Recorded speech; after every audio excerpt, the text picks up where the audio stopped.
Word of God today 3-ാം മണിക്കൂർ. നിയമാവർത്തന പുസ്തകം 15-ാം അധ്യായം 1 മുതലുള്ള വാക്യങ്ങൾ. ഓരോ 7 വർഷം തികയുമ്പോഴും ഋണമോചനം നൽകണം. മോചനത്തിൻ്റെ രീതി ഇതാണ്: ആരെങ്കിലും അയൽക്കാരന് കടം കൊടുത്തിട്ടുണ്ടെങ്കിൽ അത് ഇളവ് ചെയ്യണം. അയൽക്കാരിൽ നിന്നോ നിൻ്റെ സഹോദരിൽ നിന്നോ അത് ഈടാക്കരുത്. എന്തെന്നാൽ കർത്താവിൻ്റെ മോചനം പ്രഖ്യാപിക്കപ്പെട്ടിരിക്കുന്നു.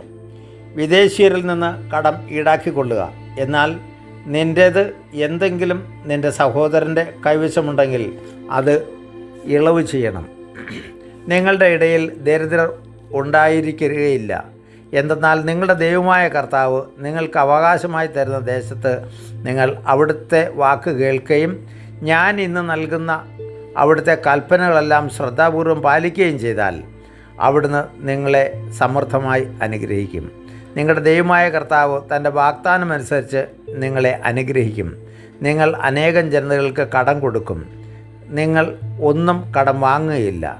നിങ്ങൾ അനേകം ജനതകളെ ഭരിക്കും. നിങ്ങളെ ആരും ഭരിക്കുകയില്ല. നിങ്ങളുടെ ദൈവമായ കർത്താവ് നിങ്ങൾക്ക് നൽകുന്ന ദേശത്തെ പട്ടണങ്ങളിൽ ഏതെങ്കിലും ഒരു സഹോദരൻ ദരിദ്രനായിട്ടുണ്ടെങ്കിൽ നീ നിൻ്റെ ഹൃദയം കഠിനമാക്കുകയോ അവന് സഹായം നിരസിക്കുകയോ അരുത്. അവൻ ആവശ്യമുള്ളത് എന്തു തന്നെയാണായാലും ഉദാരമായി വായ്പ കൊടുക്കണം.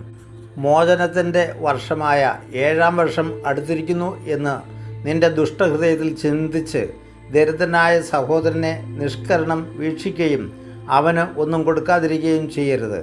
അവൻ നിനക്കെതിരായി കർത്താവിൻ്റെ സന്നിധിയിൽ നിലവിളിക്കുകയും അങ്ങനെ അത് നിനക്ക് പാപകാരമായി തീരുകയും ചെയ്യാതിരിക്കാൻ സൂക്ഷിച്ചുകൊള്ളുവിൻ. നീ അവന് ഉദാരമായി കടം കൊടുക്കണം. അതിൽ ഖേദിക്കരുത്. നിൻ്റെ ദൈവമായ കർത്താവ് നീ ചെയ്യുന്ന എല്ലാ ജോലികളിലും നീ ആരംഭിക്കുന്ന എല്ലാ പ്രവൃത്തികളിലും നിന്നെ അനുഗ്രഹിക്കും. ഭൂമിയിൽ ദരിദ്രർ എന്നും ഉണ്ടായിരിക്കും. ആകയാൽ നിൻ്റെ നാട്ടിൽ വസിക്കുന്ന അഗതിയും ദരിദ്രനായ നിൻ്റെ സഹോദരന് വേണ്ടി കൈ അയച്ചു കൊടുക്കുക എന്ന് ഞാൻ നിന്നോട് കൽപ്പിക്കുന്നു. ഈശോയിൽ സ്നേഹമുള്ള സഹോദരങ്ങളെ, ഇവിടെ ഏതാനും ചില ചിന്തകൾ ദൈവം നമുക്ക് തരുന്നത് നമ്മുടെ സഹോദരനുമായിട്ടുള്ള ബന്ധം എങ്ങനെ ആണ് എന്നൊന്ന് വിലയിരുത്താൻ ദൈവം നമ്മളോട് ആവശ്യപ്പെടുകയാണ്. സഹോദരന് കടം ഇളച്ചു കൊടുക്കണമെന്നാണ് പറയുക. ഒരു പരിധിവരെ നമ്മൾ ആർക്കെങ്കിലും പണം കൊടുത്തു അല്ലെങ്കിൽ എന്തെങ്കിലും കൊടുത്തു, അതവന് വീട്ടാൻ മാർഗമില്ലെന്ന് നമുക്ക് ബോധ്യവുമുണ്ട്. നമ്മുടെ പണമല്ലേ, അത് പിടിച്ചു വാങ്ങുക എന്ന മനോഭാവം നമുക്കുണ്ടാകരുതെന്ന് തന്നെയാണ് കർത്താവ് പറയുക. അവൻ്റെ കയ്യിൽ മാർഗമില്ല എന്ന് കണ്ടാൽ ഇളച്ചു കൊടുക്കാൻ പറ്റുമെങ്കിൽ നമ്മൾ ഇളച്ചു കൊടുത്തേക്കുക, അത് അങ്ങ് വിട്ടുകളഞ്ഞേക്കുക. അതല്ലാതെ നമ്മൾ കടുംപിടുത്തം പിടിച്ചില്ലാത്തവനെ കുത്തിക്കണ്ടിച്ച് കാശ് മേടിക്കുക അല്ലെങ്കിൽ അതുപോലുള്ള നിഷ്കരുണമായിട്ടുള്ള പ്രവൃത്തി ഉണ്ടാവരുത് എന്ന് കർത്താവ് നമ്മളോട് ആഹ്വാനം ചെയ്യാം.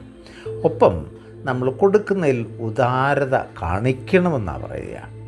പലരും പറയാറുണ്ട്, ഞാൻ അധ്വാനിച്ചുണ്ടാക്കിയതാണ്, ഞാൻ ആരുടെയും പിടിച്ചു പറിച്ചതല്ല, ഞാൻ ആർക്കും കൊടുക്കത്തില്ല, എനിക്ക് ആരുടെയും വേണ്ടതാനും.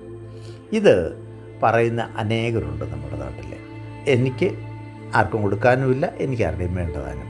ഇത് ഈശോ ഉപമിച്ചിരിക്കുന്നത് ഉറകെട്ടുപോയ ഉപ്പിനോടാണെന്ന് ഓർത്തോണം. അത് അലിയുന്നില്ലെങ്കിൽ അത് അതേപടി ഇരിക്കും. അത് പുറത്തെറിഞ്ഞ് ചവിട്ടുകാനല്ലാതെ ഒന്നിനും കൊള്ളത്തില്ലെന്ന് ഈശോ പറഞ്ഞു. പ്രിയമുള്ളവരെ, മനസ്സലിവില്ലാതെ കഠിനഹൃദയർ നിനക്ക് ജോലി ചെയ്യാനും കാശുണ്ടാക്കാനും നിൻ്റെ കയ്യിൽ കാശ് വരാനും ഒക്കെ കാരണക്കാരൻ സ്വർഗസ്ഥനായ പിതാവാ. നീ അധ്വാനിച്ചിട്ടുണ്ടാവും, പക്ഷേ ഇതിനെല്ലാം ഫലം തന്ന് നിന്നെ ഇവിടെ ആക്കിയിരിക്കുക. എന്നിട്ട് ആ ദൈവം നിൻ്റെ മുമ്പിൽ നിൻ്റെ സഹോദരനെ പറഞ്ഞു വിടുക, അവൻ്റെ ആവശ്യങ്ങളും പറഞ്ഞിട്ട്. അവിടെ ഞാൻ ആരോടൊന്നും മേടിച്ചിട്ടില്ല, എനിക്കാർക്കും ഒന്നും ഞാൻ ഉണ്ടാക്കിയതാ, അതാർക്കും ഞാൻ കൊടുക്കത്തില്ല എന്നൊക്കെ പറഞ്ഞ് മുഷ്ക് പിടിച്ച് നിൽക്കുന്നത് ദൈവത്തിൻ്റെ മുമ്പിൽ കണക്ക് കൊടുക്കേണ്ടി വരും എന്നുള്ളതിന് തർക്കമൊന്നുമില്ല. അവിടെയൊക്കെ നമ്മൾ ഉദാരപൂർവം ഔദാര്യത്തോടെ പാവപ്പെട്ടവനോട് കരുണ കാണിക്കാനും കൈ അയച്ചു കൊടുക്കുവാനും, പ്രത്യേകിച്ച് നമ്മുടെ സഹോദരങ്ങൾക്ക് കൈ അയച്ചു കൊടുക്കാൻ നമുക്ക് പറ്റണം. അവൻ്റെ പ്രതിസന്ധിയിൽ അവനെ താങ്ങാൻ നീ കടപ്പെട്ടിരിക്കുന്നു. ആ ഒരാഴമായ ബുദ്ധി നമുക്ക് തരട്ടെ. പിതാവിൻ്റെയും പുത്രൻ്റെയും പരിശുദ്ധാത്മാവിൻ്റെയും നാമത്തിൽ ആമേൻ.